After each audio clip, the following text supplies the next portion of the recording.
Hadirin yang sama-sama harap ridho dan rahmat Allah, dikarenakan kajian kita yaitu adalah kajian kitab Kifayatul Ahyar, maka apabila satu pasal tidak sekaligus hatam dalam pembahasan maka bersambung. Dan yang kemarin juga di malam Selasa kemarin yaitu masih bersambung dalam pembahasan zakat yang berkaitan dengan kambing. Itu apabila misalnya kambingnya, binatangnya adalah sehat semua, dan juga apabila sakit semua. Nah, sekarang masuk kepada pembahasan apabila salah satunya, karena binatang ternak itu ada yang kecil, ada yang gede, ada yang sehat, ada yang sakit. Kalau bercampur seperti itu, seperti apa? Maka kita melanjutkan kajian ini. Wakada lau tamah khodot kulluha zukuron uhizad zakaru.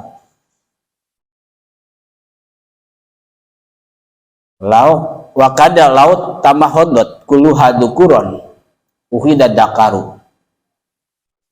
Apabila binatang ternak itu jantan semuanya, karena ada yang jantan, ada yang betina, maka harus diambil yang jantan. Kama tuhadul maridatu anil marad, sebagaimana diambilnya binatang yang sakit dari binatang yang sakit. Kalau misalnya jantan semua, ya begitu juga kalau misalnya betina semua. Wakila la yujzi dakaru li anna tansiso ja'apil anasi. Maka ada juga yang mengatakan tidak cukup mengambil yang jantan, sebab dalil nas datang mengkehendaki yang betina. Itu ada yang sebagian sebagian pendapat, jadi ngambilnya yang betina. Begitu juga wakadatu khodu sogiratu aipis sigori pil jadid kama tuhadul maridatu pil marad. Begitu juga binatang ternak yang kecil, misalnya semuanya kecil, maka diambil dari binatang ternak yang kecil menurut kaul jadid, menurut kaul yang baru, sebagaimana diambilnya binatang ternak yang sakit untuk zakat binatang-binatang ternak yang sakit apabila semuanya kecil. Bahkan wafil Bukhari bi qissati Abi Bakrin radhiyallahu anhu hina qala fi ahli riddah, wallahi lau man'uni anakon kanu yu'addunaha ila Rasulillahi sallallahu alaihi wasallam laqatal tahum alaih. Dalam Sahih Bukhari terdapat kisah Abu Bakar radhiyallahu anhu,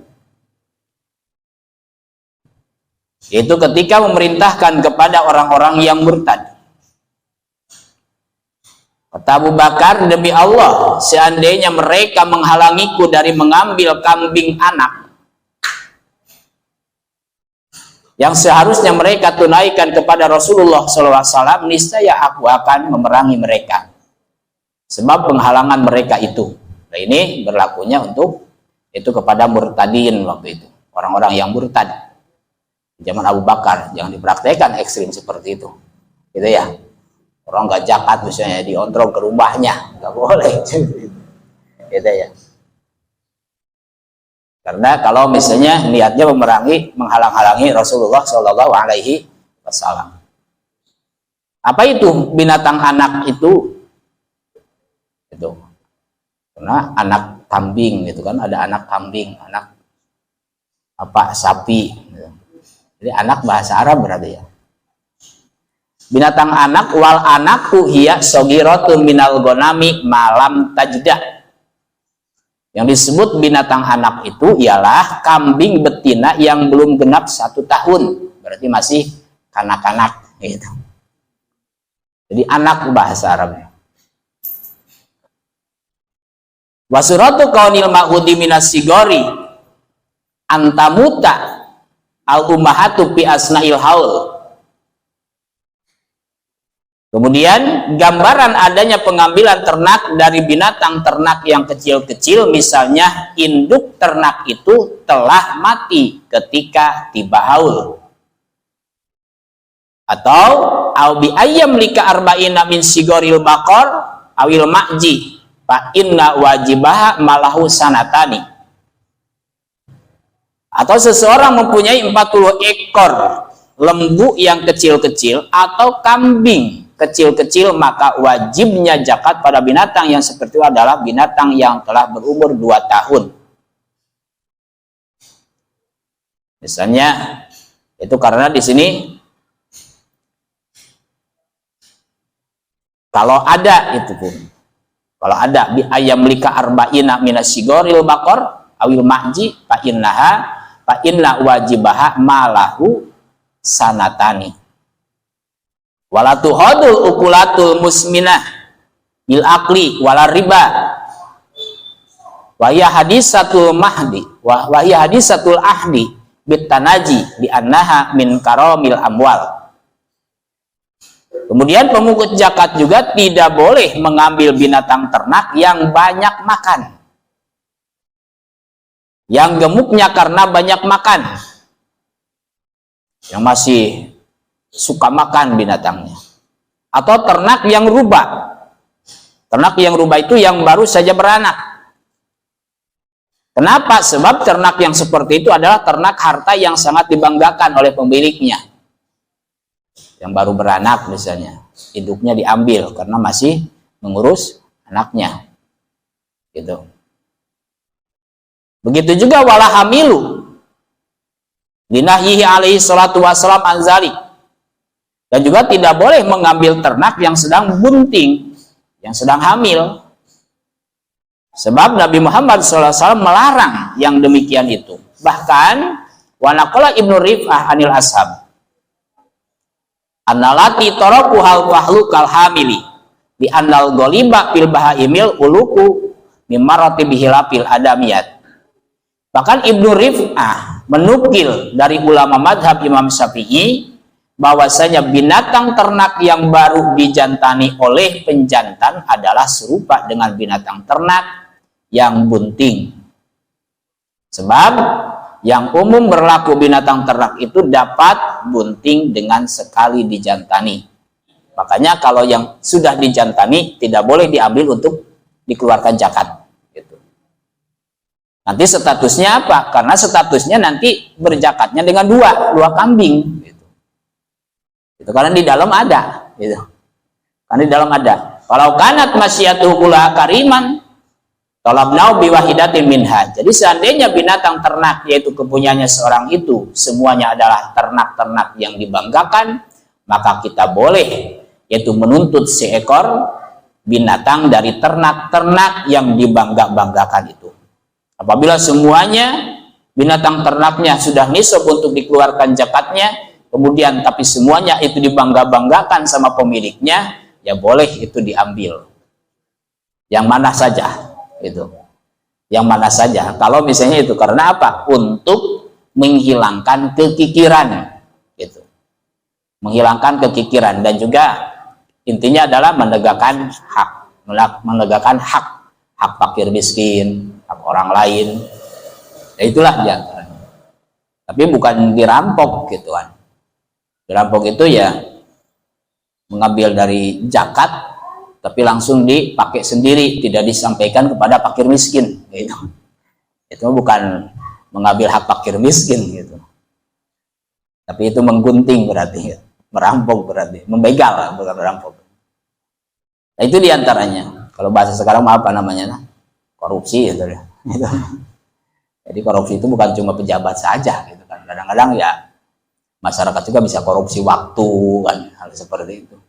Hal-hal seperti itu. Makanya tentang hukum itu, hukum yang kita kaji Di pengajian-pengajian siapapun yang menyampaikannya, jangan sampai kajian hukum itu untuk berdebat, tapi untuk dipakai, untuk dipraktekkan. Kalau ada hukum yang belum kita praktekkan, kalau sudah yaitu ada dalam praktek ibadah kita, kemudian hukumnya datang, maka untuk memperkuat praktek ibadah kita kepada Allah.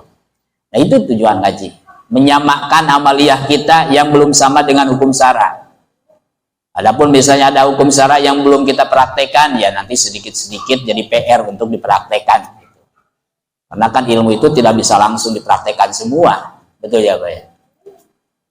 Jadi jangan sampai pesimis, saya mah belum bisa mempraktekannya, ngaji juga nantinya numpuk-numpuk ilmu, banyak tahu tapi tidak dipraktekkan, nantinya dosa. Tidak seperti itu juga. Yang terpenting kita terus belajar, statusnya niat belajar, statusnya kita di kelas mubtadiin walaupun mempraktekkan ilmu fikih. Karena orang yang di pondok pun, yang di pesantren, ya ilmunya tidak semuanya langsung dipraktek. Ketika santri ngaji munakahat, dipraktekkan enggak? Ngaji bab nikah, dipraktekkan enggak? Ya nikahnya juga belum. Betul ya? Ketika ngaji muamalat, gitu. Makanya pengkajian kitab Kifatul Ahyar ini kalau kita istiqomah, insya Allah, karena di Kifatul Ahyar ini ya komplit termasuk muamalat, munakahat, gitu. Dan juga jinayat. Ini sudah masuk. Ini masih di rubul ibadat. Ini masih di rubul ibadat yang berkaitan dengan zakat. Nanti setelah itu ke rubul munakahat, ke rubul jinayat, rubul muamalat. Rubul muamalat itu cara berniaga. Itu sudah menjadi hukum fardu ain. Itu sudah menjadi hukum fardu ain karena mayoritas masyarakat itu berniaga. Mayoritasnya ada yang dagang, ada yang kuli dan lain sebagainya. Tapi kita kapan kita bisa jadi kupasnya, ya sabar saja, gitu kan. Karena kita judulnya juga ngaji. Kalau bahasa Sunda mah ngaji itu ngahanca hiji, gitu kan. Gitu. Ngaji itu ngahanca hiji. Gitu. Beda dengan ngaos, baca berarti kan. Ya itu. Ya kalau cuma dibaca ya terjemahan banyak gitu. Tapi kalau tidak didampingi dengan kitab aslinya, agak khawatir gitu. Dan di Masjid Al-Islah juga kalau terjemahan Kifatul Ahyar bahkan ada ya. Gitu. Terjemahannya ada.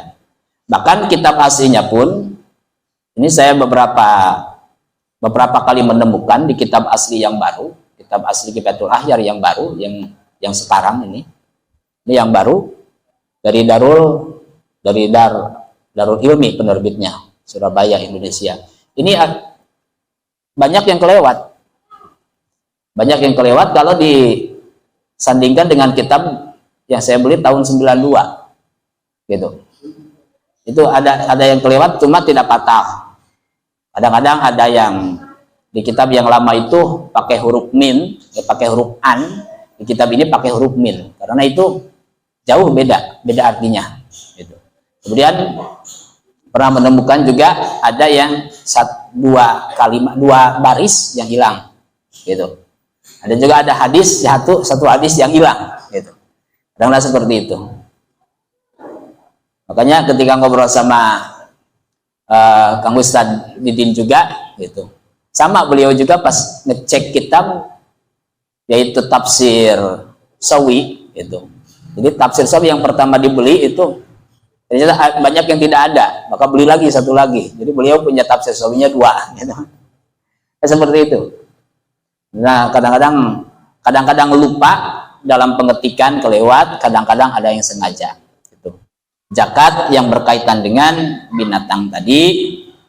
Jadi apabila misalnya binatangnya yang sedang hamil kemudian dikeluarkan untuk berzakat, yang seharusnya misalnya hanya punya kambing 40, maka dikeluarkannya itu kan satu kambing gitu ya.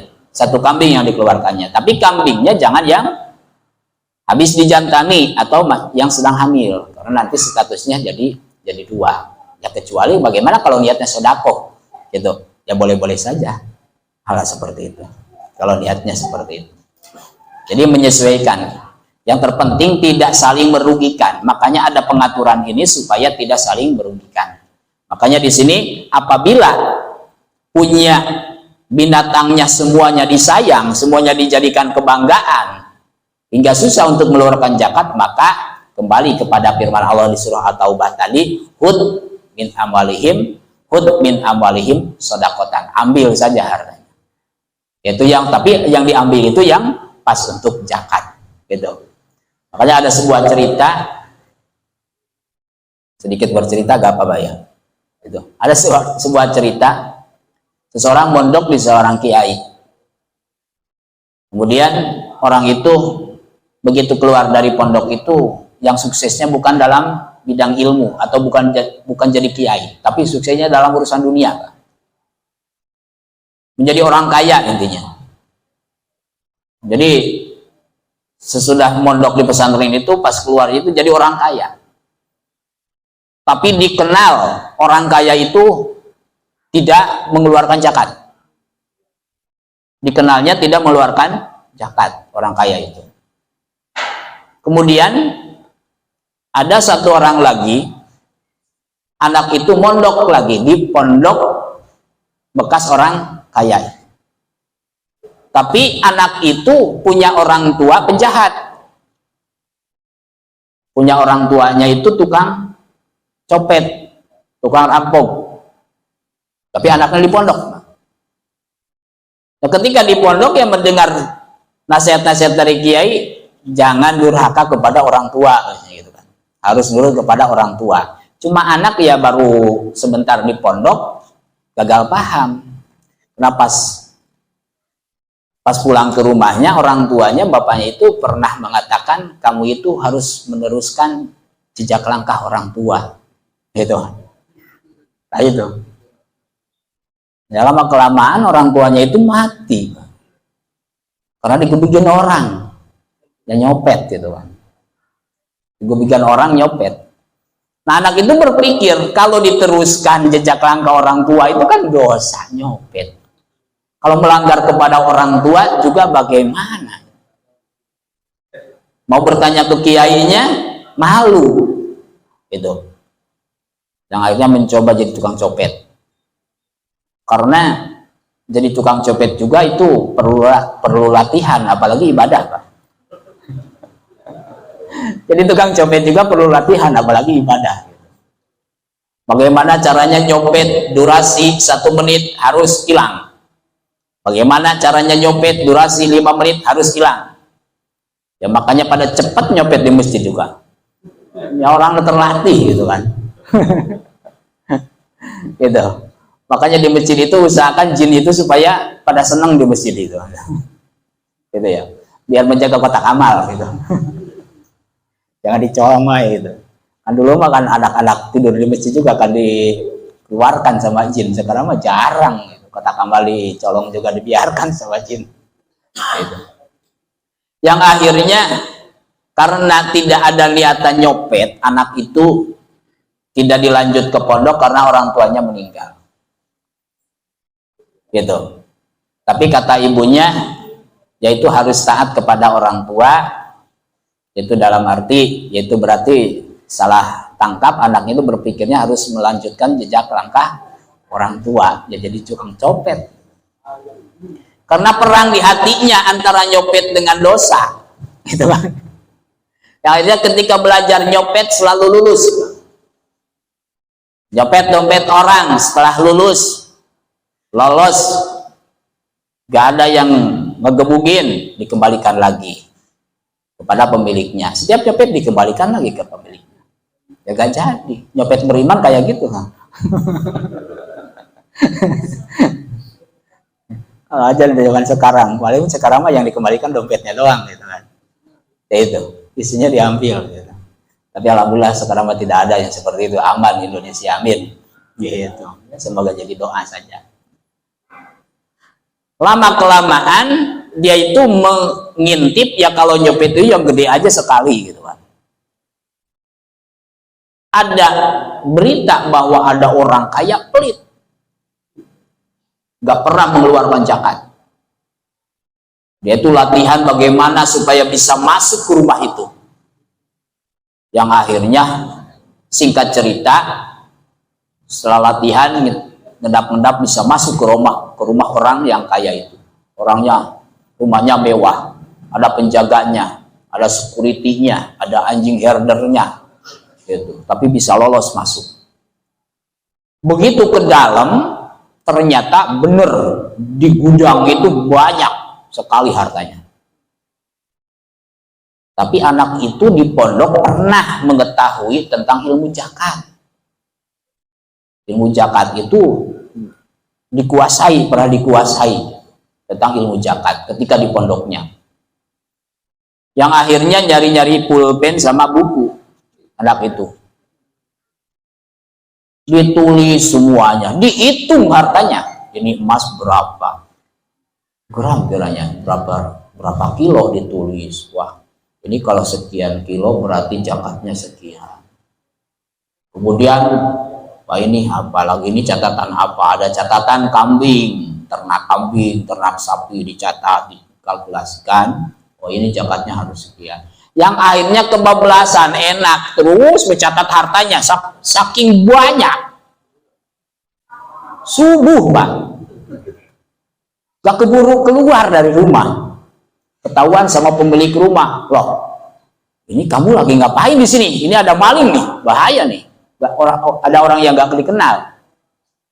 Ya mau ditangkap, mau diborgol, nanti dulu Pak, jangan diborgol dulu. Ini udah adaan subuh, Pak. Gitu. Kita sholat aja dulu, gitu. Ya copetnya ngajak sholat, gitu kan, sama yang punya rumah. Jadi oh iya, kita sholat aja dulu. Begitu yang punya rumah mau jadi imam, bingung. Kayaknya nih orang ini agak sedikit paseh nih bahasanya. Disuruh jadi imam copetnya. Copetnya disuruh jadi imam, gitu. Begitu jadi imam bener paseh bacaannya. Yang aja wiridan, setelah selesai wiridan, pas mau diborgol lagi, kelihatan ada catatan. Itu catatan apa? Tadi saya di situ itu sebetulnya saya itu masuk itu dari habis isya, Pak. Saking banyaknya harta Bapak, saya catat zakatnya ini sekian, belum tercatat semua. Gitu. Maka saya ini kesiangan jadi subuh gitu. Begitu dicek ternyata benar catatan. Tapi catatannya bukan catatan rencana untuk merampok. Catatan tulisan kalau hartanya sekian, zakatnya sekian, hartanya sekian, zakatnya sekian.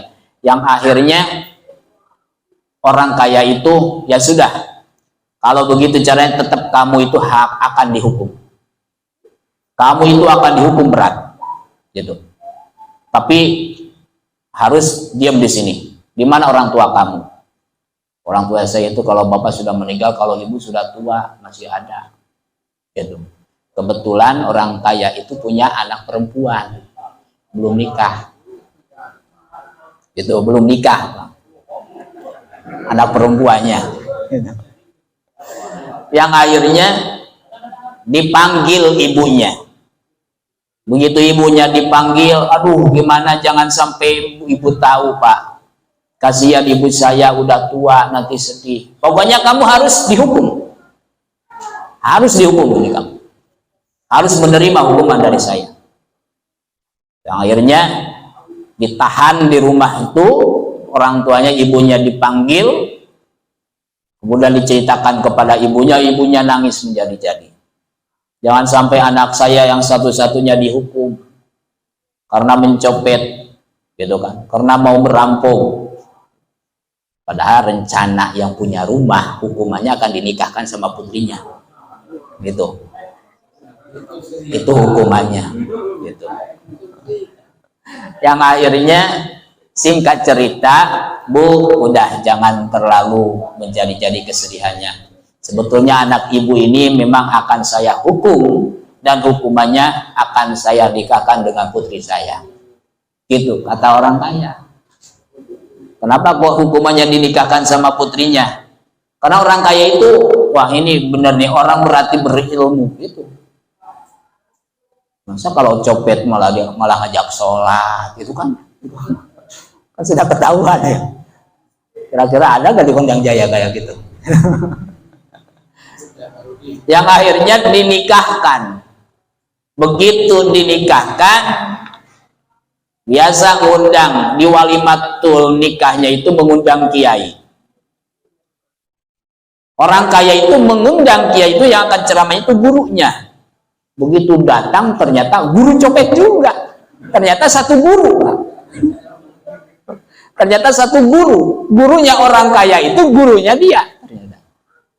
Nah di situ akhirnya singkat cerita setelah selesai walimah kita dipotong-potong aja ceritanya gitu kan. Daripada dipotong-potong di YouTube gitu kan. Kita potong-potong aja ceritanya. Gitu ya. Biar singkat gitu kan. Singkat cerita yang akhirnya ngobrol orang kaya itu sama mantunya, sebetulnya saya ini memang benar apa yang dikatakan oleh masyarakat bahwa saya itu belum pernah mengeluarkan zakat.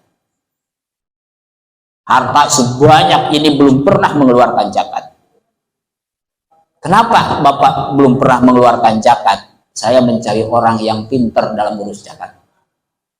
Karena saya itu merasa belum mampu menguasai ilmu zakat. Jadi tidak zakatnya itu karena belum tahu ilmunya. Makanya jangan suudon dulu kepada orang kaya. Gitu. Betul. Mungkin orang kaya itu tidak tahu ilmunya cara mengeluarkan zakat. Banyak banget sekarang. Banyak. Bahkan yang sekarang lagi dibina juga, yaitu semoga Allah berikan kekuatan dari berbagai ujiannya, gitu. Walaupun belum tepat, belum pas dengan keadaan hukum karena pelan-pelan, karena secara pelan-pelan. Pertama kalau berzakat itu dengan sembako, gitu. Dengan sembako berzakatnya.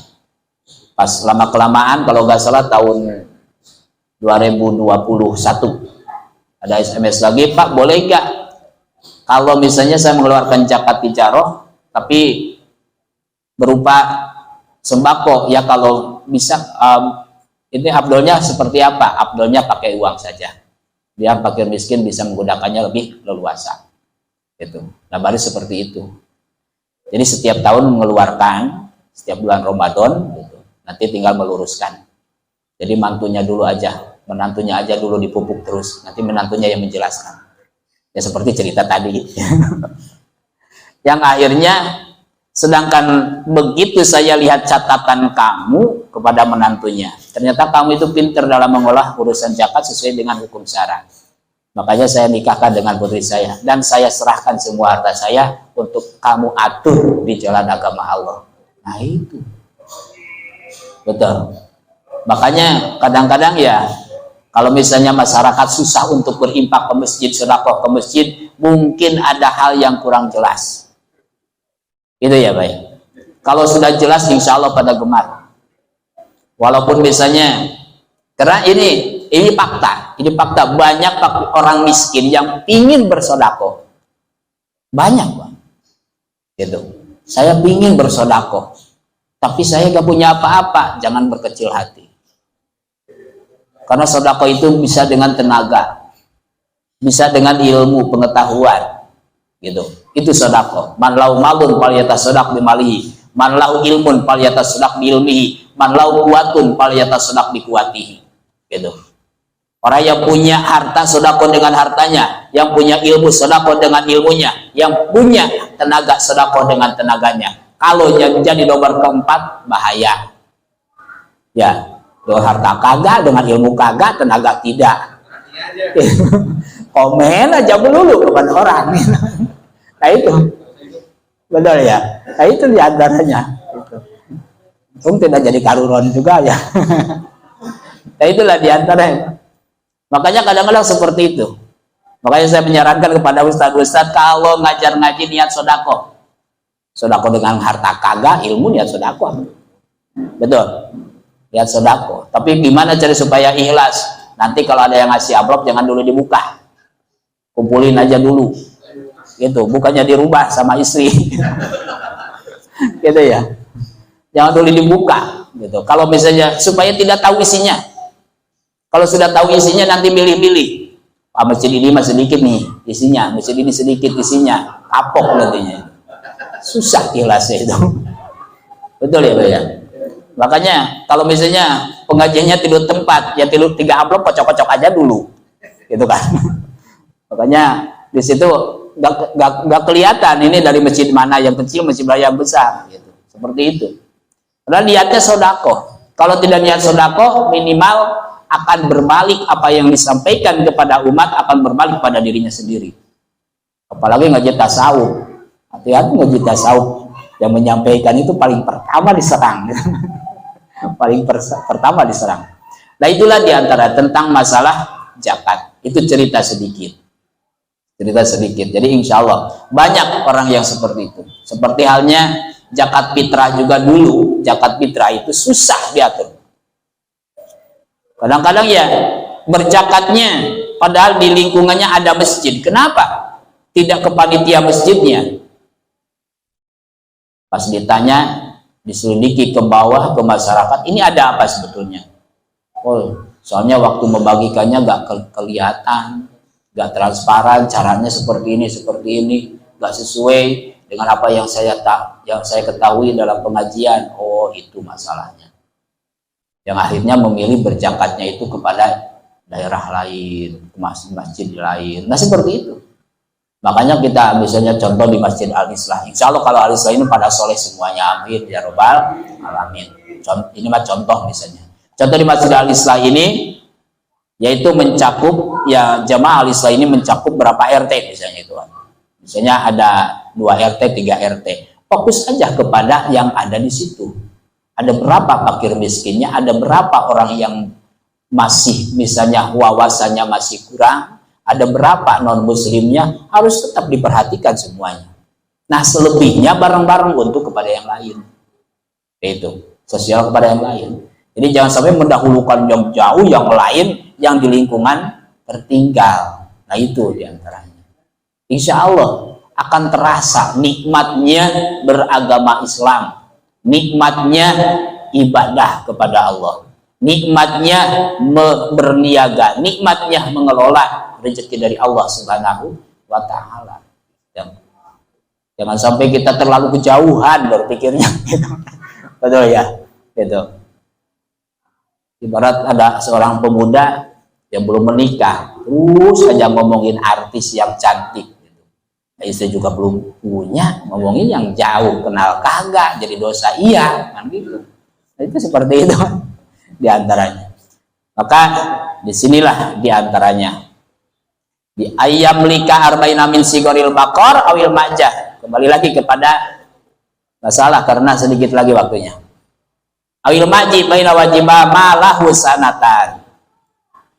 Kemudian ada juga larangan untuk pemungut zakat, walatu khadul ukulatul musminah bil akli wala riba wa hiya hadisaul ahdi bin natajili annaha min karimil amwal. Tadi tidak boleh, yaitu mengambil ternak yang masih gemar makan atau yang baru saja beranak, melahirkan gitu. Maka itu tidak boleh diambil. Itu diantaranya. Maka bahasanya tidak boleh. Tapi kalau misalnya semuanya tadi binatangnya disayang, semuanya dijadikan kebanggaan, maka ambillah, yaitu yang haknya, yang memang harus dikeluarkan haknya, maka diambil. Maka panitia masjid itu bukan cuma panitia bayangan.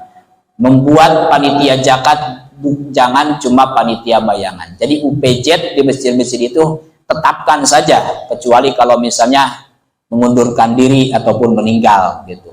Supaya apa? Supaya UPZ jadi bukan cuma dibentuk di bulan Ramadan saja gitu. Jadi kalau di wilayah dari kecamatan ke bawah itu sekarang namanya UPZ, unit pengumpul zakat. Kalau tingkat kabupaten BAZ gitu. Gitu kan? BAZ, badan yaitu amliah zakat. Ambil zakat. Maka nanti kalau misalnya di sini ditetapkan terbentuk, tinggal yaitu SK daripada Bajnas, maka itu kepengurusan sah. Itu kepengurusannya adalah sah. Maka ketika ada lebih hartanya untuk zakat mal, maka ke situ masuknya. Nanti dikelola di masjid semuanya. Itulah diantaranya. Maka tetap jangan cuma panitia bayangan, harus ditetapkan saja. Harus ditetapkan saja. Semacam misalnya panitia kurban setelah beres bulan haji bubar gitu. Bagaimana nanti kalau ada yang ekah?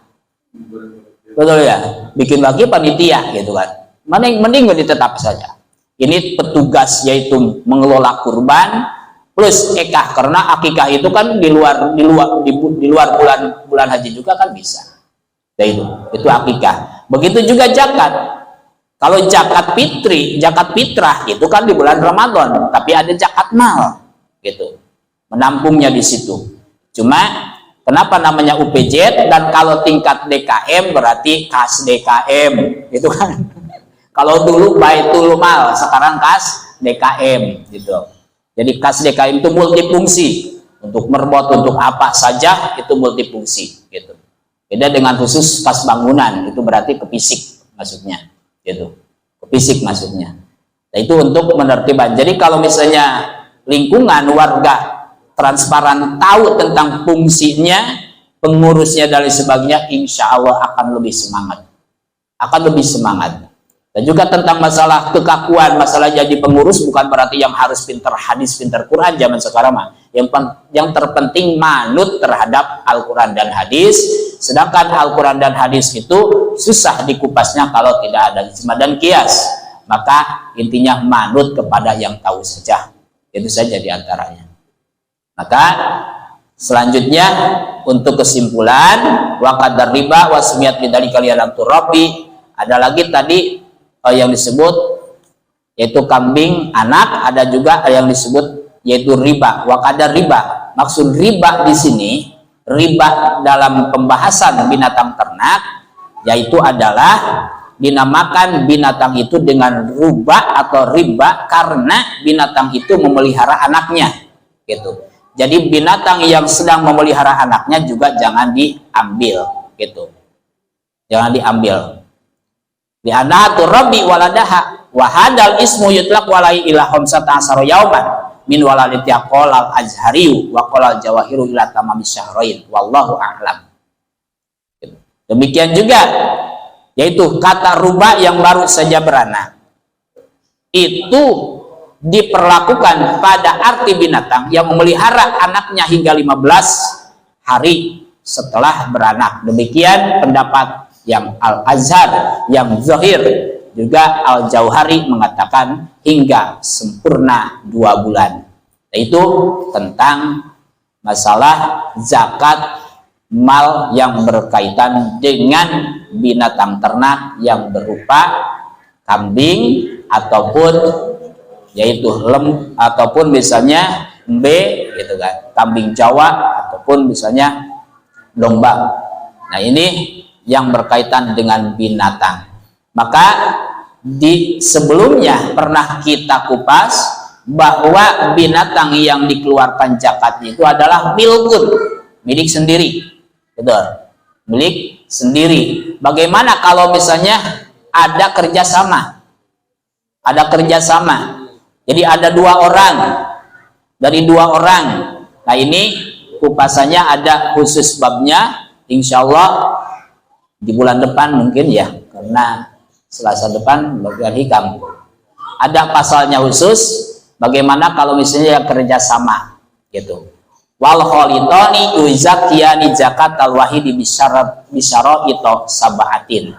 Jadi apabila misalnya ada kerjasama mengurus binatang ternak tersebut dan modalnya kerjasama, maka nanti ada 7 syarat yang akan dikupas. Jadi kalau sekarang dikupas tidak akan cukup waktunya, dan juga untuk tanya jawab setelah doa maka insya Allah dipersilahkan. Mungkin tinggal paslun wal kholitoni yuzakkiyani zakatal wahid. Shadaqallahul adzim wallahu a'lam bishawab. Semoga apa yang saya sampaikan bermanfaat khusus bagi diri saya sendiri dan umumnya para hadirin sekalian. Walaupun ini pembahasan tentang zakat yang memang jarang di lingkungan kita, tapi ilmunya itu kita penting dan barokah ilmunya yang terpenting. Karena dari barokah ilmu itu bisa menguras dosa kita dan juga bisa menambah yaitu wawasan-wawasan kita dan juga mengurangi kesuudonan kita dalam pembahasan. Dan juga pembahasan yang kurang sempurna semoga disempurnakan oleh Allah Subhanahu wa taala, yang salahnya semoga Allah memaafkan, Yang baiknya semoga Allah memberikan manfaat maslahat dunia akhirat kepada kita, keluarga kita, umumnya muslimin muslimat. Amin ya rabbal alamin. Allah dan Rasul mustahil bohongnya, tapi cara penyampaian saya pasti banyak kurang dan salahnya. Dengan itu mohon maaf yang sebesar-besarnya. Allahumma sholli